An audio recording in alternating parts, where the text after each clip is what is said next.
Hello students, in this video we are going to study about another property of vector, that is vector addition is associative. So we will prove that vector addition is associative. तो last video में हमने किया था कि भाई जो हमारा vector addition होता है वो कम्यूटेटिव होता है नेचर में, और अभी हम प्रूव करने वाले हैं that vector addition is associative.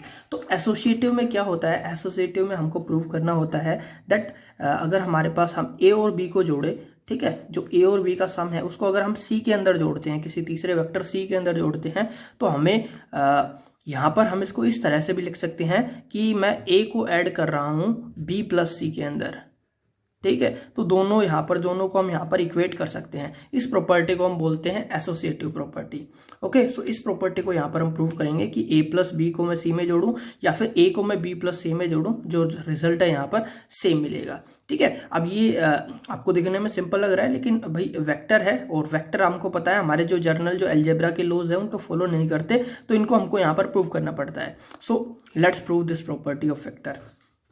So to prove this property, let us consider three vectors A, B, C be represented by the three sides OP, OQ and OP, PQ and QS of a polygon OPQS.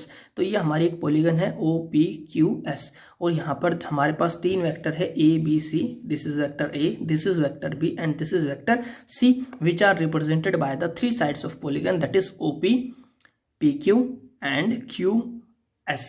Okay, so these three sides represent three vector A, B, C. Then according to the polygon law of vector addition, OS will represent the resultant R in magnitude and direction. तो यहाँ पर ये जो OS है ये magnitude और resultant में हमें बेसिकली जो है रिजल्टेंट वेक्टर देगा. ये हमें यहाँ से हम रिजल्टेंट वेक्टर निकाल सकते हैं. भाई देखिए, सेकेंड वेक्टर का टेल फर्स्ट वेक्टर के हेड पे, थर्ड वेक्टर का टेल सेकेंड वेक्टर के हेड पे. तो फर्स्ट वेक्टर का टेल और लास्ट वेक्टर का हेड ये रिप्रेजेंट करता है हमारा रिजल्टेंट. तो यहाँ से हमारा रिजल्टेंट हमको मिल सकता है. ठीक है, तो अब देखिए यहाँ से हम इसको प्रूव करेंगे. तो यहाँ पर हम यूज करेंगे triangle law of vector addition and हम यूज करेंगे इन ट्रायंगल OPQ. तो देखिए इन ट्रायंगल OPQ, इस ट्रायंगल के अंदर, तो इस ट्रायंगल के अंदर ये हमारा सेकंड वेक्टर है जिसका जो टेल है वो फर्स्ट वेक्टर के हेड पर है. तो ये दो वेक्टर है, ठीक है. तो ये जो OQ है, फर्स्ट वेक्टर का टेल और लास्ट वेक्टर का हेड, ये हमें देगा एक रिजल्टेंट. ठीक है, ये हमें एक रिजल्टेंट देगा इस ट्रायंगल का. तो ये रिजल्टेंट यहाँ पर हम लिख सकते हैं OQ equals to OP plus PQ, और OQ equals to vector A. भाई OP की वैल्यू है वेक्टर A और PQ की वैल्यू हो गई plus vector B. So plus vector B. Consider this is equation 1. Now in triangle अब हम इस ट्रायंगल में बात करते हैं OQS. So in triangle OQS यहाँ पर देखिए इस ट्रायंगल के अंदर ये जो सेकंड वेक्टर है इसका जो टेल है वो इस हमारे फर्स्ट वेक्टर के हेड पे है. ठीक है, इस सेकंड वेक्टर का टेल फर्स्ट वेक्टर के हेड पे है. तो फर्स्ट वेक्टर का टेल और लास्ट वेक्टर का हेड ये रिप्रेजेंट करेगा रिजल्टेंट को. तो OQS के अंदर ये वाला वेक्टर प्लस ये वाला वेक्टर ये हमें देगा रिजल्टेंट. तो यहाँ पर अगर मैं OS को निकालना चाहूँ तो OS यहाँ पर कितना हो जाएगा, OS will be here OQ vector plus QS vector and we find OQ vector. OQ जो है अभी हमने फाइंड किया है, OQ की वैल्यू कितनी आई है A प्लस बी. तो इस OQ की जगह मैं यहाँ पर पुट कर सकता हूँ A प्लस बी. ओके, तो ये हमारा आ गया OQ, और इसमें हमको ऐड करना है QS की वैल्यू हमको पता है C वेक्टर है, so vector C. This is equation second. Okay, so हमने क्या किया, हमने यहाँ से OS की वैल्यू एक बार निकाल ली जो कि आई A plus B plus vector C. अब क्या करते हैं, अब हम यहाँ पर रिवर्स ट्रायंगल लेते हैं. हम यहाँ पर लेते हैं इन ट्रायंगल PQS. हम PQS ट्रायंगल के अंदर आते हैं PQS. तो देखिए PQS ट्रायंगल के अंदर, ठीक है, ये हमारा एक वेक्टर हो गया B, ये दूसरा वेक्टर हो गया C. ये सेकंड वेक्टर जो है इसका जो टेल है वो फर्स्ट वेक्टर के हेड पे है.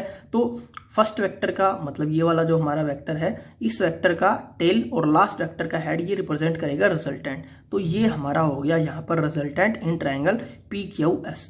यहाँ पर ये हमारा रिजल्टेंट वेक्टर हो गया. और यहाँ पर अगर मैं रिजल्टेंट PS जो है इसकी वैल्यू निकालना चाहूंगा तो वो क्या होगी, वो हो जाएगी PQ plus QS. So PS is equals to PQ plus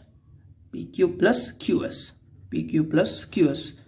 so PQ is vector B. So vector B plus QS is vector C. So vector C. Consider this is equation 3.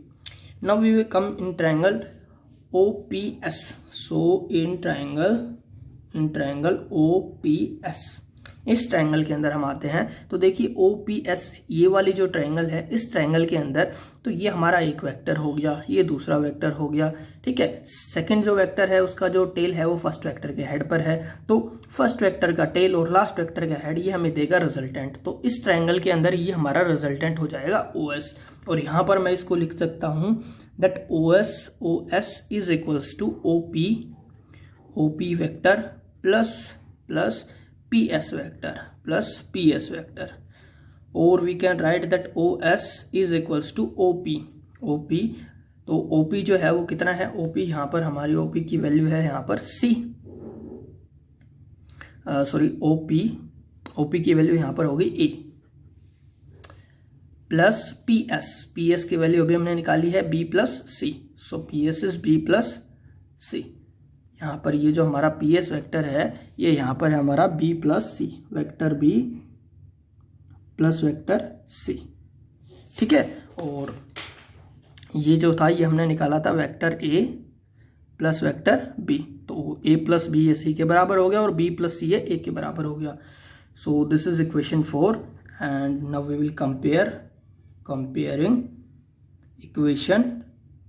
Equation second and 4। सो हम equation second और 4 को यहाँ पर हम compare करते हैं, और यहाँ पर हम कंपेयर करने पर हम लिख सकते हैं कि दोनों की लेफ्ट हैंड साइड OS बराबर है, तो यहाँ पर जो राइट हैंड साइड है दोनों की वो भी इक्वल हो जाएगी। So A plus B plus C is equals to A plus B plus C।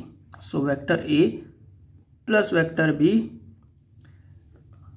Plus vector C is equals to vector A plus vector B plus vector C, okay. And this is associative, ठीक है। This prove that vector addition is associative in nature, okay. So यहां से हम कह सकते हैं कि vector addition जो है वो नेचर में एसोसिएटिव होता है। सो ये जो है हमारी एक इंपॉर्टेंट प्रॉपर्टी थी वेक्टर की। I think you got my point. So that is all for today and thank you for watching this video.